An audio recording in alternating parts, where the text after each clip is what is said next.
Jazakumullah khairan. Okay, baik. Hari ini kita akan sambung pengajian kita. Kita ada dua tajuk lagi kan? Ada dua tajuk lagi, iaitu tajuk yang ke-40 dan 41. Yang mana yang lepas kita mula bincang tentang kewujudan huruf waw. Ya, kewujudan huruf waw. 3 isu. Hari ini ada 2 isu lagi yang perlu kita selesaikan insya-Allah. Baik.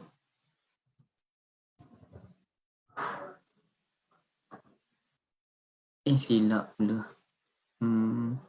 Muka surat berapa tadi? Maaf ya. 300. Okey, betul. Beza antara ayat yang mengandungi huruf waw dengan tiada huruf waw, meneliti isu tuduhan orang kafir terhadap Nabi Saleh dan juga Nabi Shu'aib alaihi wassalatu wassalam. Kita maklum ada beberapa perkara yang perlu saya nyatakan. Satu, Nabi Saleh alaihi salatu wassalam termasuk Nabiul Arabi. Nabi yang bertutur dalam bahasa Arab. Dan kalau kita lihat daripada sudut logistik pun, kedudukan kaum Samud dan juga kaum Ad, Nabi Hud alaihi salam, dia tidak jauh daripada semenanjung Arab itu sendiri. Dan semenanjung Arab memang biasalah melalui kawasan Nabi Hud, kawasan Nabi Saleh, dan Nabi SAW sendiri pun pernah melalui kawasan Nabi Hud rasanya. Sekejapnya saya tak perasan saya punya bateri kurang. Dan saya minta maaf ya, bunyi bising sikit kat luar.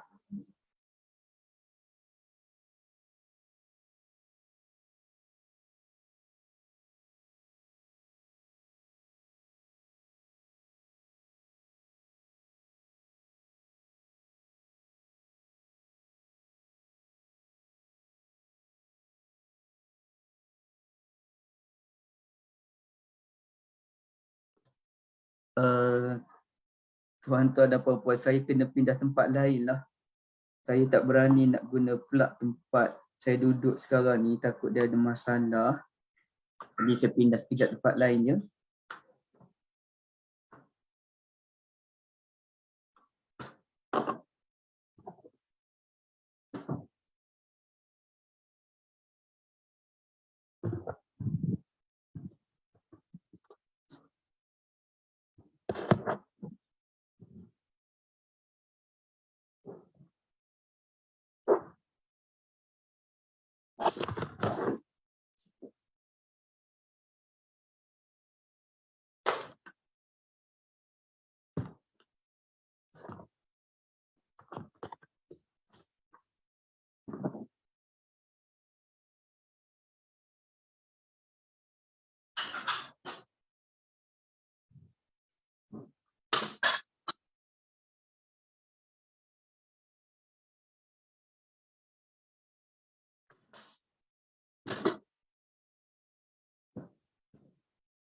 Okey, minta maaf. Ada masalah.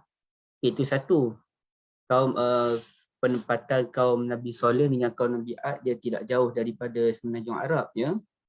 Dan yang keduanya ialah kalau ikut urutan Tartibul Anbiya, setakat yang saya study lah, saya rasa memang tepat apa yang disebutkan bahawa Nabi Saleh dia datang dulu berbanding dengan Nabi Shu'aib alaihi salam.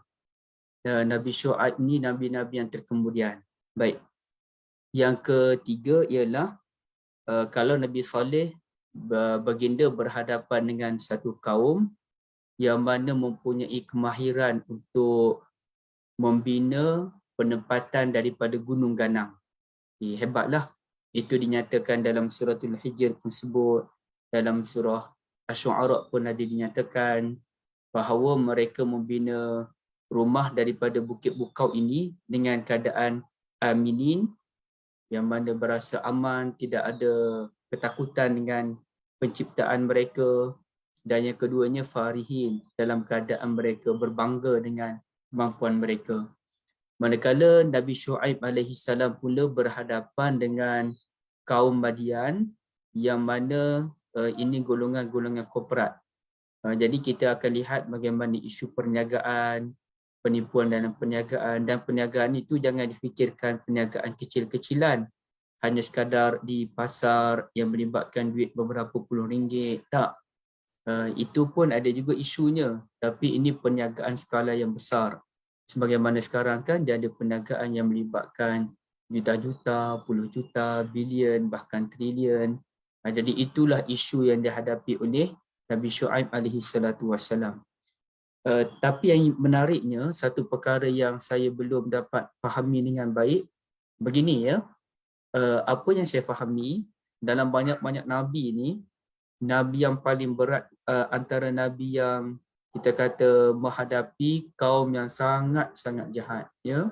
Bahkan Allah Ta'ala telah menimpakan satu bala yang sangat besar kepada Nabi tersebut, ialah kaum Nabi Lut alaihi salatu wassalam.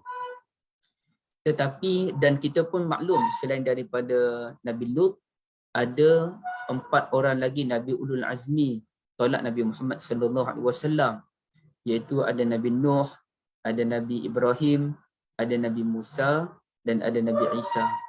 Tetapi yang unik dengan Nabi Saleh ini, pertamanya ialah kisah baginda merupakan kisah Nabi terakhir disebutkan dalam Al-Quran.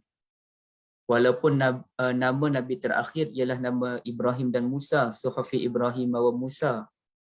Tetapi kisah Nabi terakhir yang dinyatakan dalam Al-Quran ialah Nabi Saleh alaihi salatu wassalam dalam surah Syams.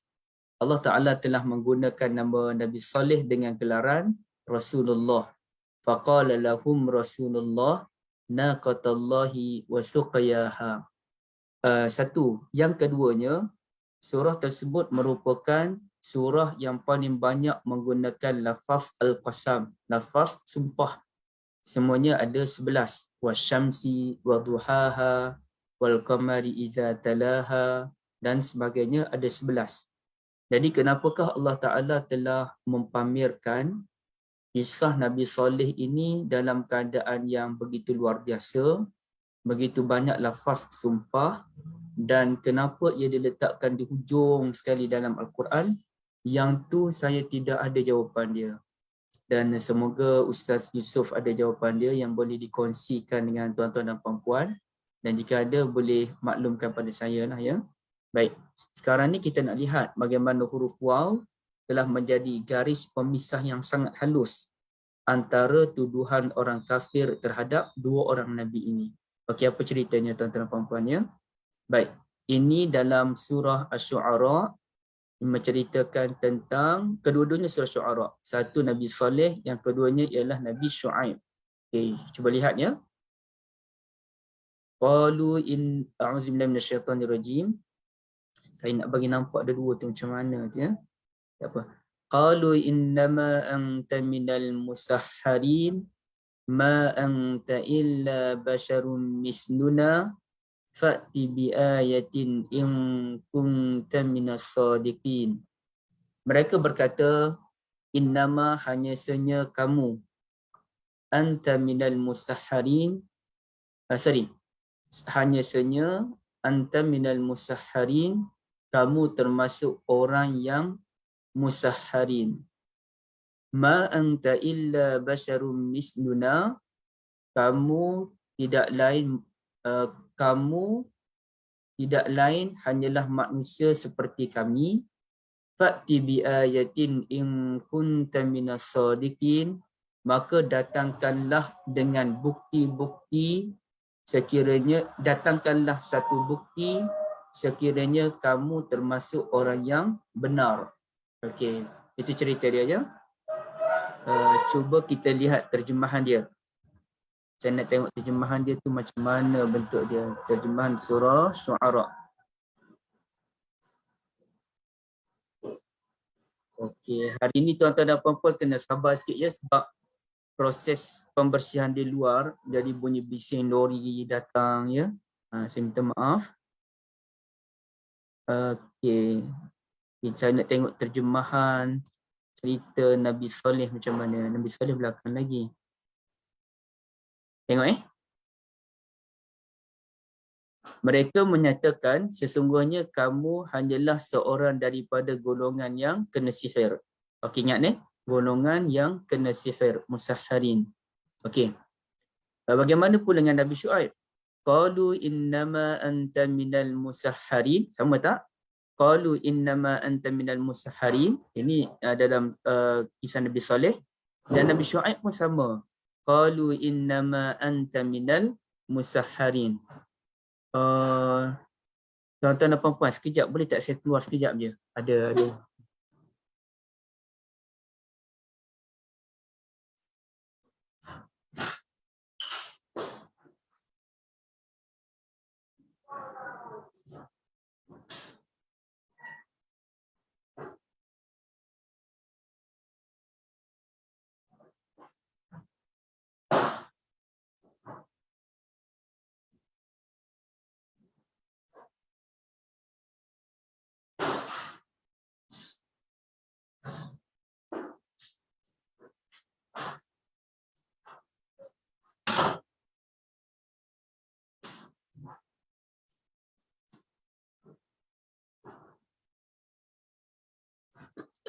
Okey, minta maaf. Ada bantuan makanan sampai. Kawam belajar makan.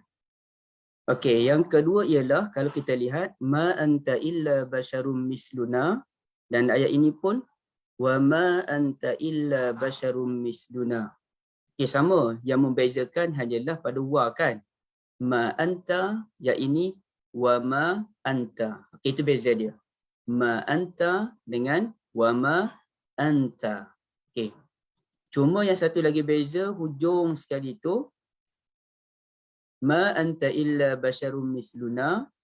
Okey, yang bawah wa ma anta illa basyarum misluna, bezanya pada hujung. Fa'ti bi ayatin in kunta minas sadiqin. Yang bawah wa inna dhunnuka laminal kadzibin. Dan sesungguhnya kami merasakan kamu benar-benar termasuk orang yang berdusta. La tu dia harfu taukid yang saya terjemahkan sebagai benar-benar. Minal kazibin, termasuk orang yang berdusta. Jadi di sini kalau kita lihat dalam terjemahan yang ada, ini terjemahan dari Indonesia. Okey, apa yang disebut? Kamu termasuk golongan yang kena sihir. Sama kan? Kena sihir, dan yang Nabi Saleh tadi pun kamu ialah orang yang kena sihir. Jadi isu yang dibahaskan oleh ulama ialah kenapakah dalam cerita Nabi Saleh ayat 54 ayatnya sama dengan cerita Nabi Syuaib, tetapi dalam cerita Nabi Saleh ni dia terus ma anta illa basyarum misluna, tidak ada wa pada ma. Sedangkan dalam kisah Nabi Saleh alaihi salatu, kisah Nabi Syuaib alaihi salatu wasalam, ada wa di situ. Wa ma anta illa basyarum misluna. Baik. Jadi sebenarnya kalau kita bahaskan, setiap huruf dalam Al-Quran kan dia ada fungsi dia. Dan wa tu pun dia ada fungsi. Ada waw yang saya dah nyatakan dalam minggu lepas kan. Ada wawul qasam, ada waw yang menyatakan sumpah, seperti wasubhi idza asfar, wasubhi idza tanaffas, demi subuh apabila ia terang, ataupun tanafas, demi subuh apabila ia mula bernafas. Baik. Ada ayat wal-laili idza saja, wal-laili idza yaghsha, wal-laili idza as'as, wal-laili idza yasr. Ada apa lagi malam? Malam saja pun ada saja, ada yaghsha, ada as'as, ada yasr. Mungkin wal-laili id adbar, demi malam apabila ia berlalu. Jadi malam pun dia ada beberapa kategori. Tapi apa yang saya nyatakan tadi, wa, fungsi wa tu demi ataupun wawul qasam, sumpah. Yang kedua dia ada wawul hal, ya. Wawul hal, wa yang menunjukkan keadaan. Dan satu lagi ialah wa al-ataf. mungkin ada lagi lah waw yang lain. Ini contoh ya. Wawul ataf. Ini ialah wawul ataf. Biasanya waw ni dia ataf. Apa maksud ataf? Ataf ini sekadar untuk menunjukkan ada beza antara perkara yang pertama dengan perkara yang kedua. Dia ada beza. Ya? Ikutlah mana-mana ayat. Contohnya, Ana wa Yusuf, saya dan Yusuf. Itu menunjukkan saya dan Ustaz Yusuf merupakan orang yang berbeza. Ataupun cuba lihat yang ini. Contoh. Mana ya? Okey. Kita nak bagi faham wawul ataf ni macam mana. Inilah ayat yang paling masyhur. Antara ayat yang paling masyhur membahaskan tentang wawul ataf daripada sudut hukum fikih. Okey, lihat ya. Ya ayyuhallazina amanu idza qumtum ila shalah faghsilu wujuhakum. Okey, satu. Maka basuhlah wajah-wajah kamu. Okey, itu fa kan. Kemudiannya mula wa aydiyakum ilal marafiq, dan tangan-tangan kamu sampai ke siku. Wamsahu biru'usikum, dan sapulah dengan, okey ni ba ni pun ba yang paling panjang perbahasan dalam ulama fikih. Ya, ba apa ni sebenarnya? Tak apalah. Dan sapulah dengan kepala kamu, kepala kamu. Kemudiannya lagi, arjulakum ilal ka'bain, dan kaki-kaki kamu hinggalah ke buku lali. Jadi di sini ulama setuju ia merupakan wawul ataf, yang menunjukkan perbezaan. Ada beza antara muka, wajah dengan tangan.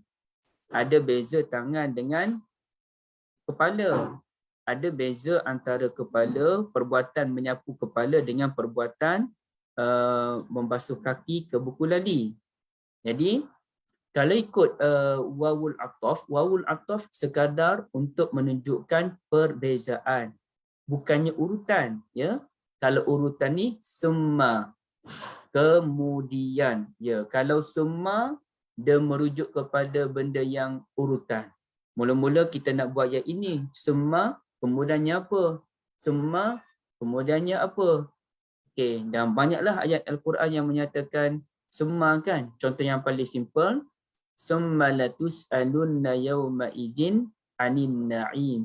Jadi surah itu menceritakan tentang urutan-urutan. Akhir sekali mereka ditanyakan pada hari kiamat nanti tentang nikmat-nikmat yang telah Allah kurniakan di muka bumi. Jadi oleh kerana wawul ataf ini bukan menunjukkan urutan tapi perbezaan, justru mazhab Hanafi kata apa tuan-tuan dan puan-puan? Mazhab Hanafi menyatakan tidak wajib kita membasuh anggota wuduk mengikut urutan. Kerana Al-Quran kata bukannya summa. Lainlah kalau Quran kata faghsilu wujuhakum summa aydiyakum ilal marafiq summa amsahu biru'usikum summa arjulakum, summa, mungkin baris saya silap ya, minta maaf. Kemudiannya summa arjulakum ilal ka'bain. Okey, kalau guna summa logik, itu urutan. Tapi sekarang ni guna bila guna mazhab Hanafi menyatakan tidak wajib kita membasuh anggota wuduk bermula dengan muka, disusuli tangan, disusuli kepala dan diakhiri dengan kaki. Tak wajib. Cuma itu yang terbaik sahaja. Kalau kita nak basuh tangan dahulu, kemudian kita sapu kepala, kemudian kita basuh muka, kemudian kita basuh kaki, sah atau tidak sah wuduk? Sah menurut mazhab Hanafi. Baik. Tetapi bagi jumhurul ulama, walaupun bersetuju itu ialah di situ ialah wawul ataf, sekadar menunjukkan perbezaan bukannya urutan, namun jumhurul ulama menyatakan kita kan ada sunnah sebagai panduan. Maka kalau kita mengikut sunnah sebagaimana wuduk yang ditunjukkan oleh Uthman bin Affan dalam hadis yang masyhur, sebagaimana ditunjukkan oleh Abu Hurairah pun dalam hadis yang masyhur, hadis wuduk yang paling masyhur Abu Hurairah dan juga Uthman bin Affan radhiyallahu anhuma. Mungkin ada seorang dua orang sahabat Nabi lagi ya, tapi yang paling masyhur dua orang inilah. Baik. Jadi kalau ikut urutannya, Memang bermula dengan muka, tangan, kepala, kaki. Yang wajib lah, yang sunat tu lain lah. Tapi kalau Hambali dia nyatakan berkumur pun wajib berdasarkan hadis. Masukkan air dalam hidung pun wajib berdasarkan hadis. Okey, tak apa, itu perbincangan fikih.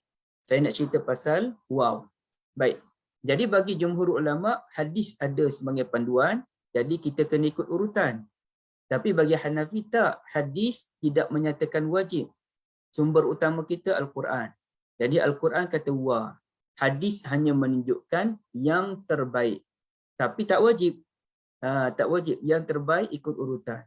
Tapi wajib tak? Tak wajib. Kerana apa? Kerana Al-Quran guna wa.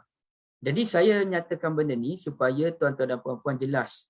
Fungsi wawul ataf ialah untuk menunjukkan perbezaan. Okey, kembali pada yang tadi. Bila kita faham wawul ataf menunjukkan perbezaan, maka ada bezalah antara ayat pertama 185 dengan ayat 186. Kerana adanya wa. Artinya ayat 15 cerita benda lain, ayat 186 cerita benda lain. Berbeza dengan ayat 153 dan 154, apabila tidak ada wa pada ma, bukannya dibaca wa ma, hanya dibaca ma, menunjukkan ayat 153 dan 154 saling berkait antara satu sama lain. Ceritanya cerita yang sama, cuma ayat 154 itu dianggap sebagai at-ta'kid, menegaskan poin yang ada dalam ayat 153. Okey, apa dia tu? Tuan-tuan dan puan-puan dirahmati Allah. Okey, sekejap ya. Perlu ke saya nak tengok benda ni? Okey.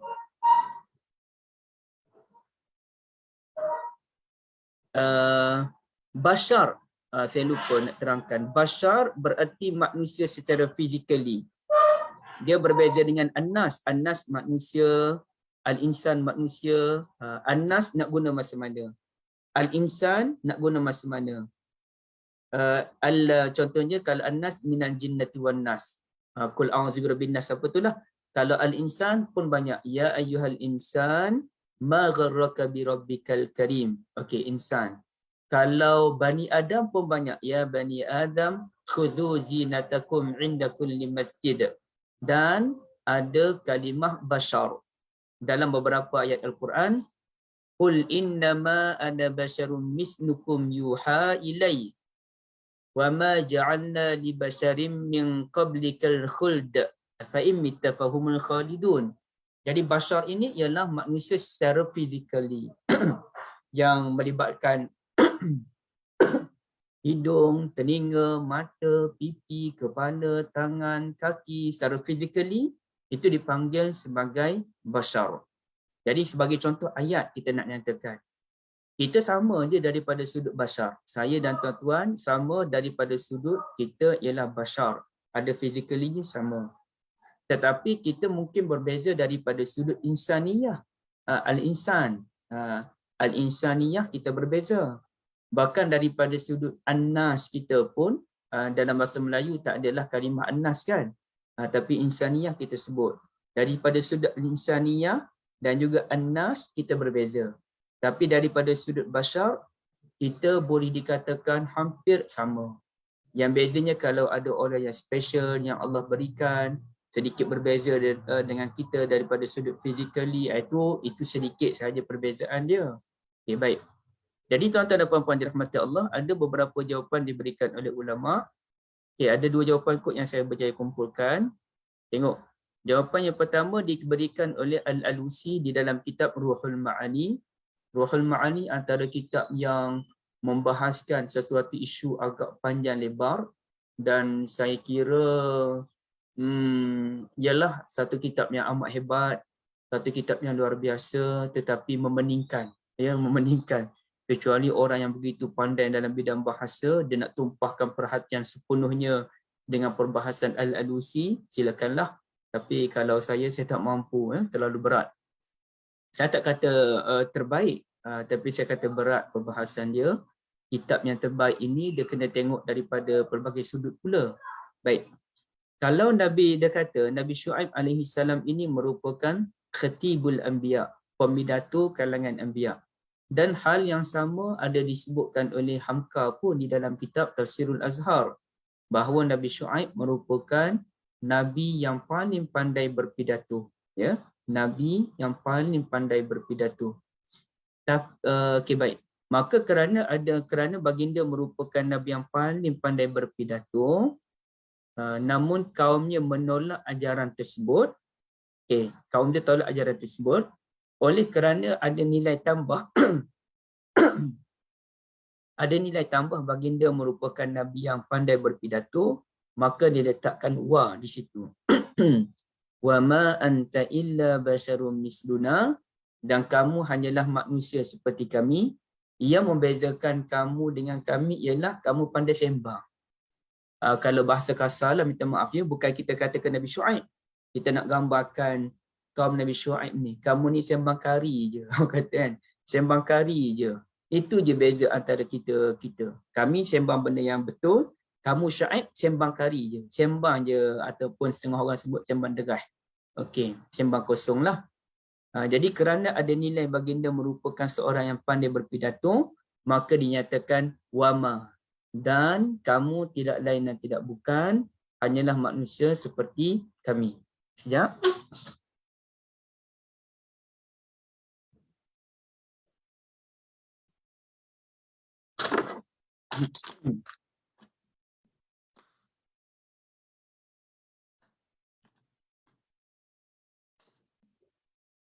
Maaf, tak sempat ambil gelas, nak cepat. Okey. Tapi tuan-tuan dan puan-puan sekalian, untuk menyatakan Nabi Syuaib ni merupakan khatibul anbiya, nabi yang paling pandai berpidato, ia memerlukan kepada dalil dan hujah. Ada tak dalil yang menyatakan Nabi Syuaib AS pandai berpidato? Tak ada, kita tak jumpa dalam Al-Quran dan kita tidak jumpa dalam hadis. Bahkan kalau kita lihat, kalau kita nak bicara dalam Al-Quran, secara jelasnya Nabi yang dianggap pandai berpidato, pandai berbicara dan pandai negotiate, kita anggaplah negotiator kalangan anbiya ni ialah Nabi Harun. Dan ini diakui sendiri dalam beberapa ayat, antaranya Nabi Musa menyatakan, huwa afsahu minni lisanan.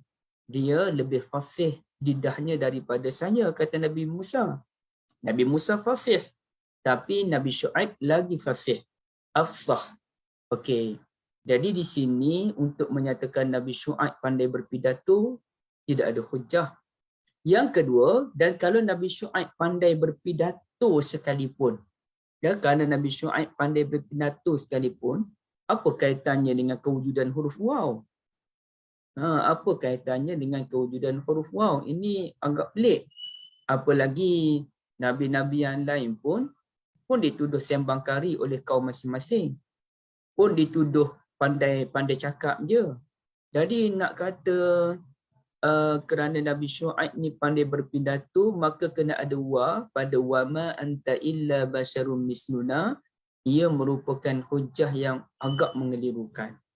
Maka di sini bagi Dr. Fadal, bukan Dr. Fadal sahaja, bahkan ada ulama lain pun menyatakan perkara yang sama. Kita mesti menilai apakah maksud al-musahharin. Dr. Fadil Saleh Samra'i pun, Dr. Salah Khalidi pun sebut benda yang sama di dalam kitab Awaqiful Anbiya. Saya jumpa dulu Dr. Fadil sebut, lama kemudian saya jumpa kupasan daripada Dr. Salah Khalidi. Baik, begini tuan-tuan dan puan-puan sekalian. Kalimah musahhari yang perlu kita kaji dahulu. Ayat ni kan. Innama anta minal musahharin. Innama anta minal musahharin. Sama je sebutan. Tapi bukankah dia tak semestinya sebutan yang sama membawa maksud yang sama? Sebagaimana kita mereka. Okay, perkataan mereka. Perkataan mereka ini boleh membawa dua maksud. Satu, mereka merupakan kata ganti nama ketiga. Mereka datang ke rumah, mereka datang ke Seri Muda Seksyen 25 untuk memberikan bantuan. Rupa-rupanya apa yang berlaku? Ramai-ramai datang ke Seri Muda untuk memberi bantuan. Kebanyakan daripada mereka tak mampu pun memberi bantuan. dan sebahagian daripada mereka merupakan pelancong-pelancong bencana yang tukang ambil gambar, nak tengok keadaan, dan ia hanya menambahkan kesesakan di tempat tersebut. Akhir sekali orang pun pening dengan kedatangan pelancong-pelancong bencana ini. Ia tidak membantu memudahkan, bahkan ia tambah menyusahkan sebenarnya dengan minta maaf ya. Sebab bencana perlu diuruskan, bukannya perlu dilihat, bukan perlu disaksikan semata-mata. Baik. Jadi walaupun itu satu kata-kata nama ketiga, mereka. Yang kedua ialah mereka dengan maksud mencipta. Mereka cipta, mencipta sesuatu perkara. Jadi di sini tuan-tuan dan puan-puan dirahmati Allah, kalau dalam bahasa Melayu pun ada ucapan yang sama, ejaan sama, membawa maksud yang berbeza, begitulah dengan bahasa Al-Quran pun ada ucapan yang sama, sebutan yang sama, tetapi maksud yang berbeza. Walaupun kedua-duanya musaharin. Bagi kisah Nabi Saleh, Nabi Saleh ingat ya, Nabi Saleh tidak ada wa. Hanya ma anta illa basyarum misluna, tidak ada wa. Baik. Tetapi Nabi Saleh ini musaharin, ia asal daripada kalimah sahri, ya. Sahri. Apa maksud sahri tuan-tuan? Kawasan dada, ya. Kawasan dada kita ni dipanggil sahri, ya. Okey, maknanya apa sahaja yang ada dalam bahagian dada kita, sekitar dada kita ini, inilah sahari. Okay, bila kita sebut ini merupakan sahari, bahasa kiasannya ialah merujuk kepada manusia itu sendiri. Ada keluarga saya balik, saya nak kena buka pintu sekejap ya.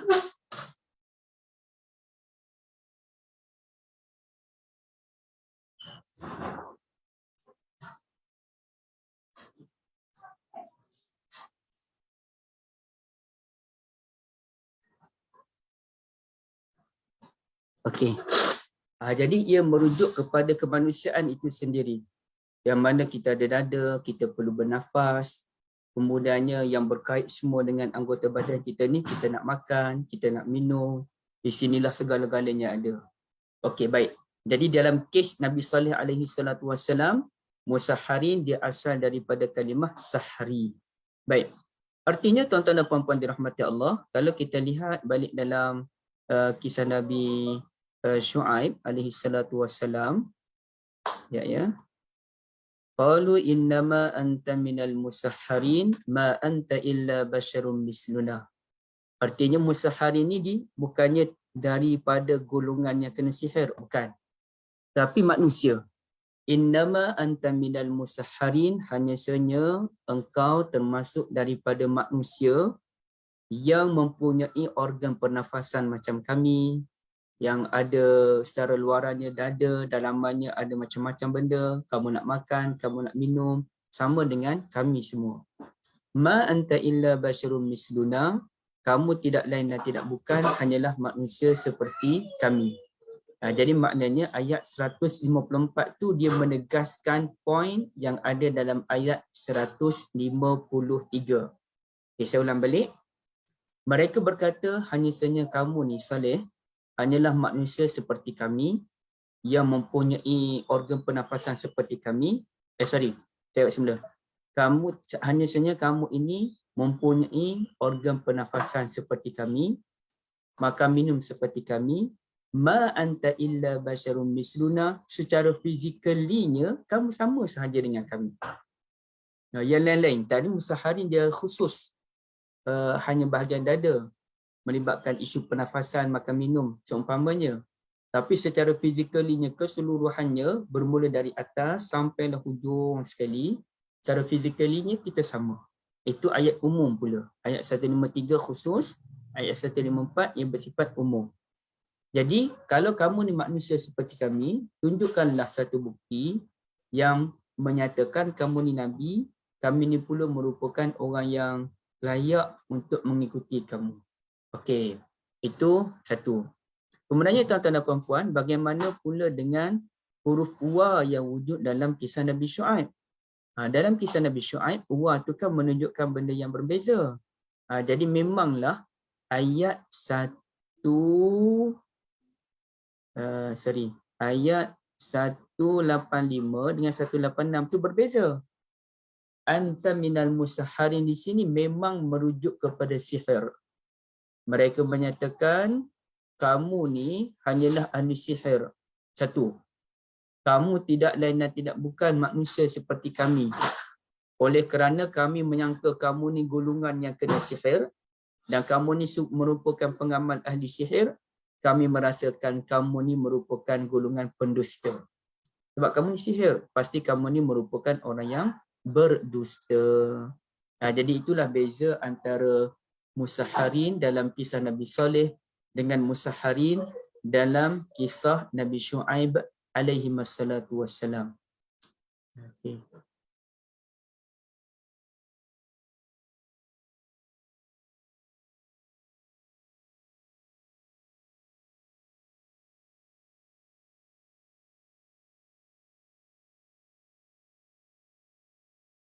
Okey, tuan-tuan.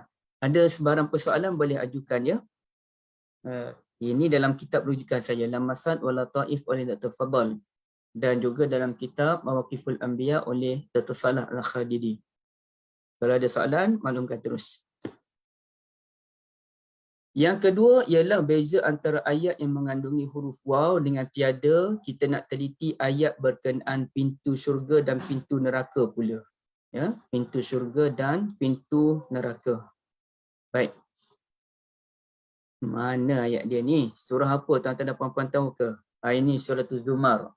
Ayat yang masyhur. Saya rasa kan setakat yang saya dengar-dengar lah imam baca Quran, imam dalam salat, beberapa orang juga yang hafal surah Az-Zumar ini.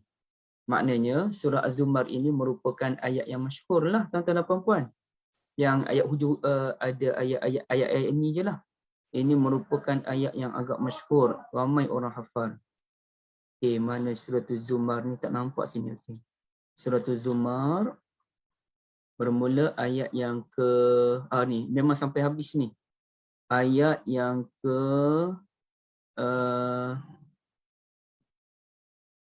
wasiqal ladzina kafaru ila jahannama zumara. Mula ayat ni. Mula ayat 71 sampai 75 yang saya dengar lah ada beberapa imam memang hafal ayat ini. Maknanya ayat ini ayat yang menarik perhatian lah. Ya, ayat yang menarik perhatian. Okey, apa isu dia tuan-tuan dan puan-puan ya? Isu dia, okey, jom untuk kita lebih faham lagi kita tengok terjemahan sekali Saya tunjuk sini terus supaya kita nampak dengan jelas. Okey.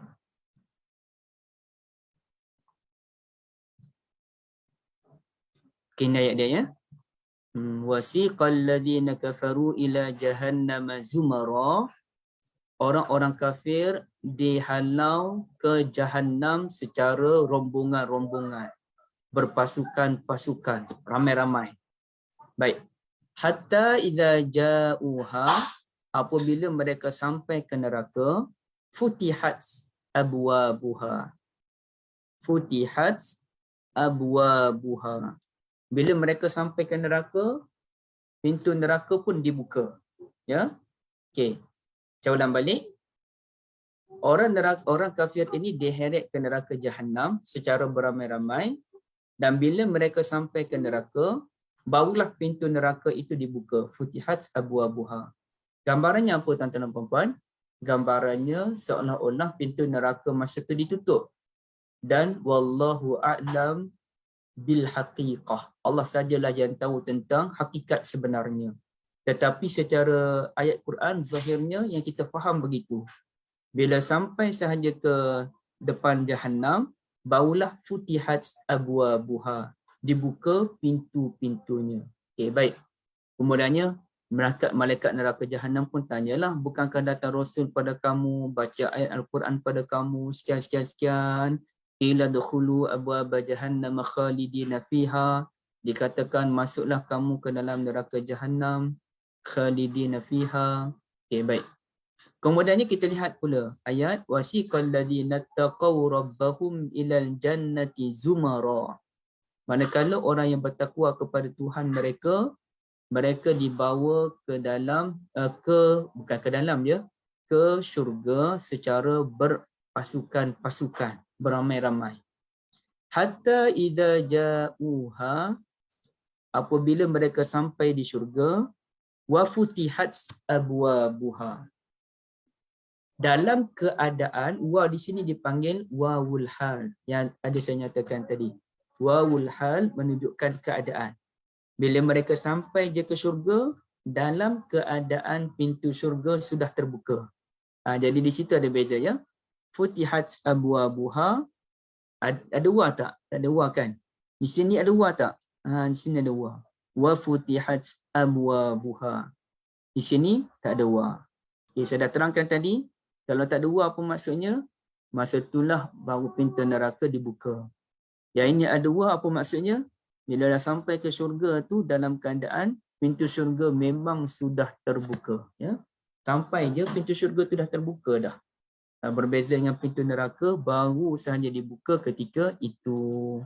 Itulah beza antara wa dengan tidak ada wa. Ya? Okey. Ini saya dah terangkan tu al-wawul haliyah, wa yang menunjukkan keadaan. Bila penghuni syurga sampai ke syurga, pintu sudah terbuka. Manakala, jadi apa hikmah dia tuan-tuan dan puan-puan? Hikmahnya begini kita cuba lihat. Ada bukan dua ni, ada 4 perkara yang saya nak kongsikan. Ada 2 perkara, ada 2 perkara. Kemudiannya itu poin lainnya. Apabila penghuni syurga sampai di syurga, pintu syurga sudah terbuka. Jadi maknanya tak perlu tunggu lagi lah. Sampai je boleh terus masuk. Ini nikmat yang tidak terhingga. Ya. Terus masuk mengikut manakah pintu yang paling kita dominan. Yang kita maklum pintu syurga ni dia ada 8. Okay. Ada pintu salah, babus salah. Yang pasti dalam hadis Nabi, ada Nabi sebutkan 4 nama kan. Babus salah, babus sadaqah, babul jihad, dan babur rayyan. Okay. Tak dipanggil babus siap, tapi dipanggil babur rayyan. Rayyan apa maksudnya? Benda yang mengalir. Menggambarkan air yang mengalir. Jadi sesuai untuk orang yang berpuasa, yang begitu mahukan air, maka pintu syurga pun dinamakan babur rayyan, pintu air yang mengalir. Baik. Kemudiannya ulama bahas lagi tentang 4 pintu yang lain. Ada perbahasan ulama, ada yang kata babul ilm, pintu ilmu, ada yang kata babul zikr, ada kata babul haji wal umrah, ada yang kata babul kazimin al-ghaiza wal 'afin 'anil nas, pintu orang menahan marah dan memberikan kemaafan kepada orang lain. Ada pintu apa lagi? Ada khilaf sekitar dalam 5 ke 6 pintu. Jadi nak tak nak kena ada dia semuanya dalam 8 je. Yang pasti pintu salat, pintu sedekah, pintu jihad, pintu puasa confirm. Yang 4 lagi tu dia ada khilaf kalangan ulama. Baik. Jadi nanti kita akan pilih mana pintu yang paling dominan. Ada orang yang mana 2 pintu terbuka untuk dia. Ada yang 1, ada yang 3. Manakala Abu Bakar As-Siddiq radhiyallahu an, kata Nabi SAW, saya berharap semua pintu terbuka untuk kamu. Dan ternyata Abu Bakar ni semua pintu dia dominan. Dia boleh pilih pintu mana satu yang dia nak masuk. Okay, itu perbahasan lain lah. Jadi maknanya sampai-sampai je pintu syurga dah terbuka dah. Terus masuk.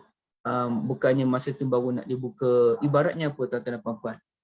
Ibaratnya kalau kita pergi ke dewan, satu dewan yang besar, ada beza tak kita pergi satu dewan yang besar, contohnya ada majlis perkahwinan ataupun majlis apa-apa. Okey, sampai je ke dewan tersebut, majlis perkahwinan bermula pada pukul 11 pagi sebagai contoh. Pukul 11 pagi baru nak buka aircon. Dalam satu dewan yang besar tu 11 pagi baru je nak buka aircon. Ataupun satu program besar, simposium, ataupun satu program seminar besar-besaran yang memuatkan dalam 2-3 ribu orang. Pukul 11 pagi baru nak buka aircon. Jadi memang lambatlah ambil masa untuk sejuk kan. Mungkin orang terpaksa berpanas dahulu dalam sekitar 15 minit, 20 minit baru rasa sejuk aircon. Baik. Tetapi kalau kita sampai ke dewan, rupanya aircon telah dibuka dari 2 jam lebih awal atau 1 jam lebih awal. Jadi kita masing-masing dah sejuk.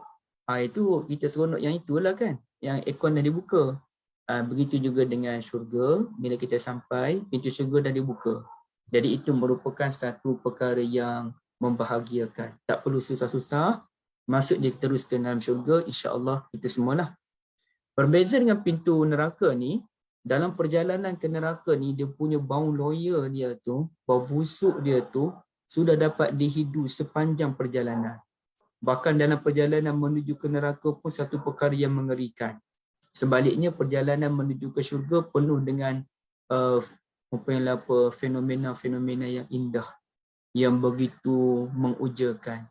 Tapi neraka sebaliknya, bau busuk, nak muntah dan sebagainya sepanjang perjalanan. Rupa-rupanya dalam keadaan teruk tu, pertama perjalanan tu mengerikan. Kedua, bau busuk tadi. Yang ketiga, bila sampai rupanya pintu neraka belum dibuka. Artinya bau busuk tadi dalam keadaan pintu neraka belum terbuka. Bayangkanlah kalau pintu neraka itu terbuka. Bagaimana pula dengan baunya, na'udzubillah. Dan bayangkan keadaan mereka yang begitu menakutkan, tuan-tuan dan puan-puan sekalian. Duk tunggu pintu neraka dibuka. Itu pun dah menakutkan. Bayangkan bila ia dibuka. Ia amat menakutkan. Jadi di sini menunjukkan Allah Ta'ala sengaja menghidangkan nikmat neraka dengan bahasa kiasan, dengan bahasa kiasan ataupun azab neraka dalam keadaan sedikit-sedikit supaya timbul perasaan ngeri dan takut dalam diri mereka. Okey, na'udzubillah ya. Allahumma ajirni minan nar. Ya Allah, kita minta lindung, ajirna minan nar, daripada neraka. Amin. Baik, ada sebarang persoalan? Silakan. Boleh di ruangan chat. Kita ada Dr. Abdul Rahman ke? Barakallahu fikum. Ada Ibu Nyonya. Siapa lagi kan? Kak Amy ada. Okey, kalau ada sebarang persoalan, boleh kita bincangkan insya-Allah.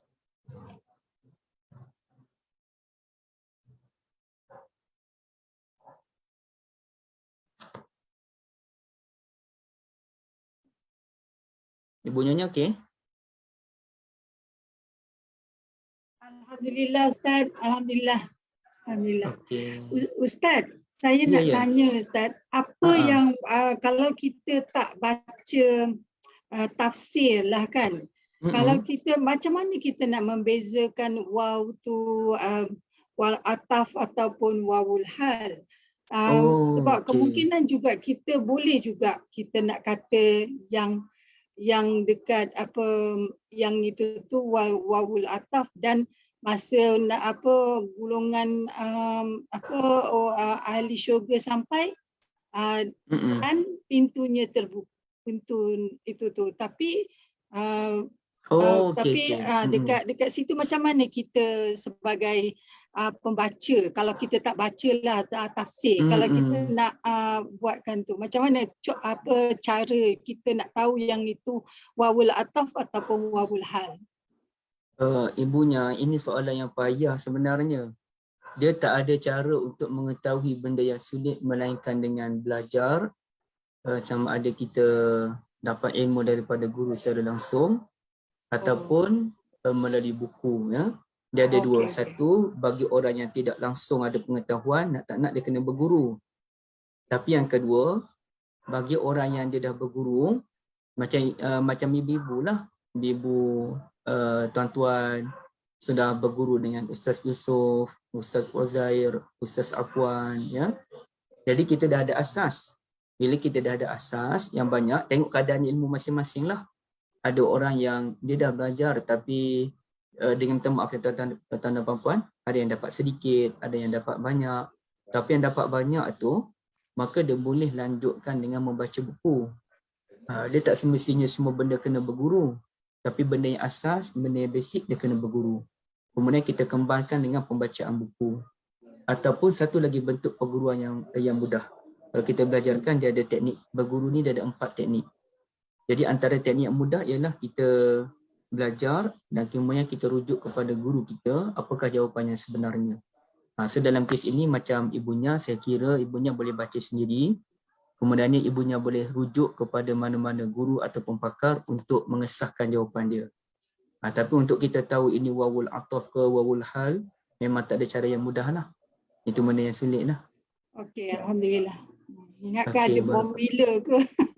Oh, payah ibunya, tak ada formula yang mudah. Ya. Okey. Alhamdulillah. Apa lagi yang melibatkan benda yang halus kan? Macam musaharin tadi halus tu. Kalau kita lihat dalam tafsir, boleh katakan kita tak jumpa dah dalam tafsir. Betul, semuanya isim maf'ul je yang itu. Betul. Cuba saya tunjuk pada tuan-tuan dan puan-puan. Innama anta. Ini cerita kita tengok tafsir yang lama.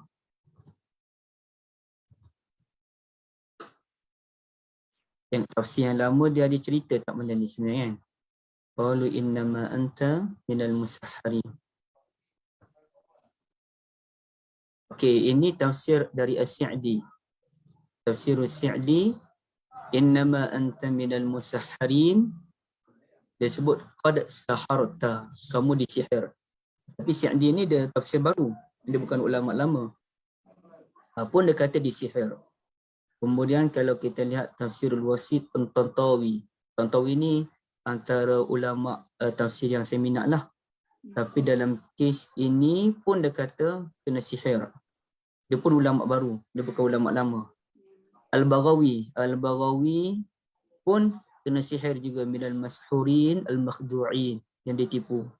Ibn Katsir, ini ulama lama ya. Ulama lama. Okey, Ibn Katsir dia lain.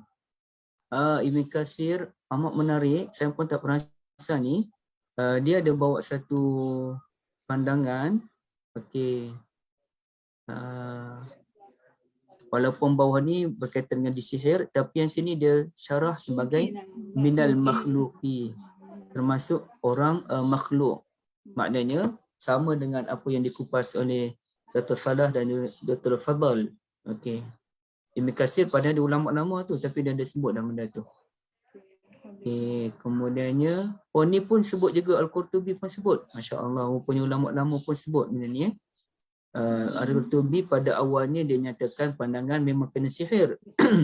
Memang kena sihir.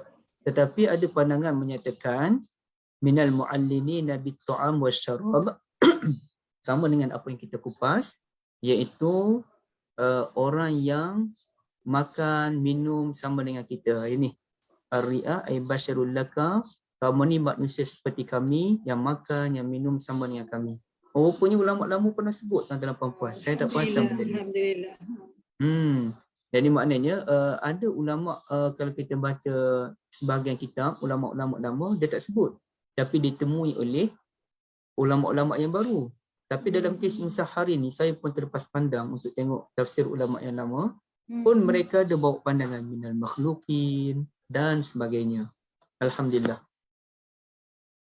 Okay. Ada persoalan lain? Ada 6 minit lagi. Okay, kalau tak ada saya buat rumusannya. Alhamdulillah kita dah habis buku yang pertama ni, tuan-tuan dan puan-puan sekalian. 40 mesej tersirat dari langit.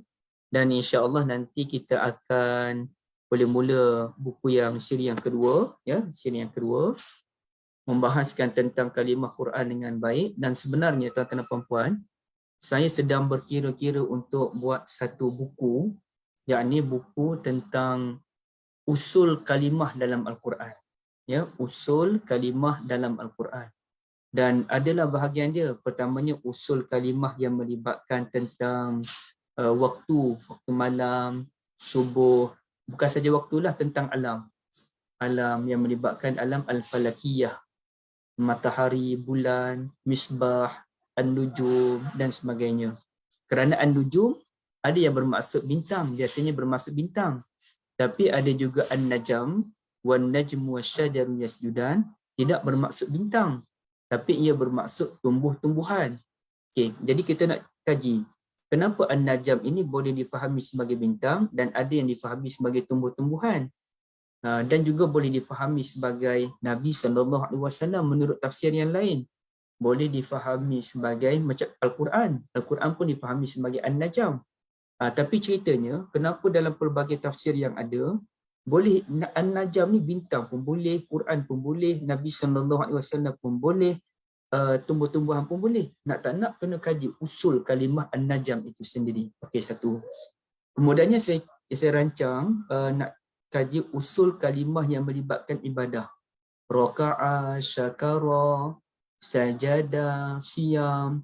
Yang mana sedar ataupun tidak sedar, pembentukan kalimah dahulu tuan-tuan dan puan-puan, ada banyak kaitan dengan haiwan.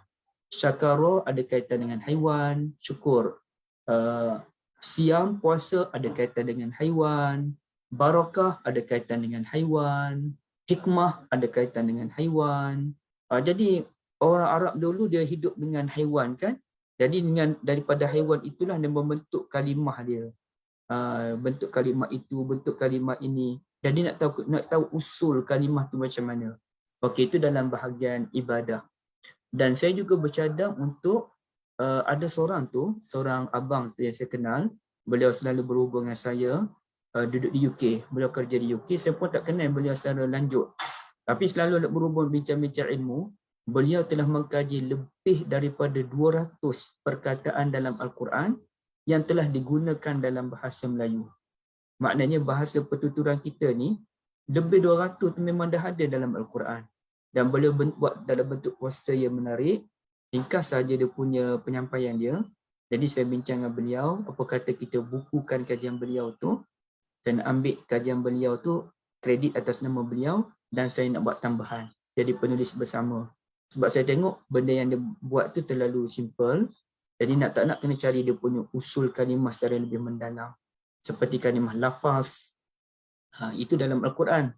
Ma yalfidhu min qawlin illa ladaihi raqibun atid. Jadi apa usul kalimah lafaz?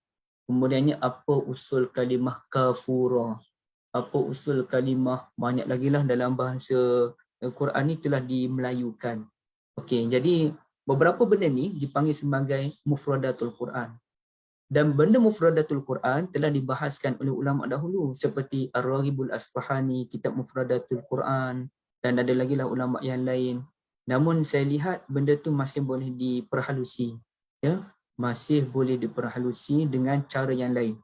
Ada satu buku dari Indonesia buat ni, tuan-tuan dan puan-puan sekalian, dia bahas tentang mufradatul Quran juga, dengan dia menyatakan ayat-ayat Al-Quran. Dia sebut sedikit usul, kemudian dia bawa ayat-ayat Al-Quran. Memang best. Memang best. Tapi saya lihat ada lagi benda-benda yang boleh kita tambah baik. Jadi ini apa yang disebutkan oleh guru saya. Orang-orang dahulu dah buat banyak kerja. Tapi dah selesai ke kerja mereka? Tak selesai lagi kan? So kita tambah baik kerja mereka dan kaji benda yang mereka belum jumpa. Dan bahkan orang-orang zaman sekarang pun dah buat kajian. Tapi dah selesai ke belum kajian? Belum selesai. Maka kita yang hidup sezaman ni pun cuba buat satu kajian yang belum lagi diselesaikan oleh mereka. Tujuannya mengembangkan ilmu Al-Quran. Akhirnya orang cinta kepada Al-Quran. Dan apapun orang rujuk Al-Quran sebagai sumber dalam kehidupan, insya-Allah. Jadi alhamdulillah kita berakhir di sini buku siri yang pertama. Dan sebagai akhirnya, sebagai biasa, saya mengadu-adukanlah pada sesiapa yang ada lebihan kewangan, ya. Siapa yang tak ada kelebihan tu tak apalah. Wa yas'alunaka madza yunfiqun qulil 'afw. Sahabat Nabi bertanyakan apa yang perlu mereka infakkan. Nabi kata, infaklah benda-benda yang lebih. Duit-duit lebih. Ada siapa yang memang bergaji tinggi, maka bolehlah salurkan sedikit bantuan ke Akademi Tadabbur Malaysia di ruangan cek yang ada tu, ke Ekonomi Islam Akademi Tadabbur Malaysia. Allah Alam, tuan-tuan dan puan-puan, terima kasih banyak. Semoga Allah Ta'ala memberkati. Assalamualaikum warahmatullahi wabarakatuh. Assalamualaikum Ustaz. Jazakallah Ustaz.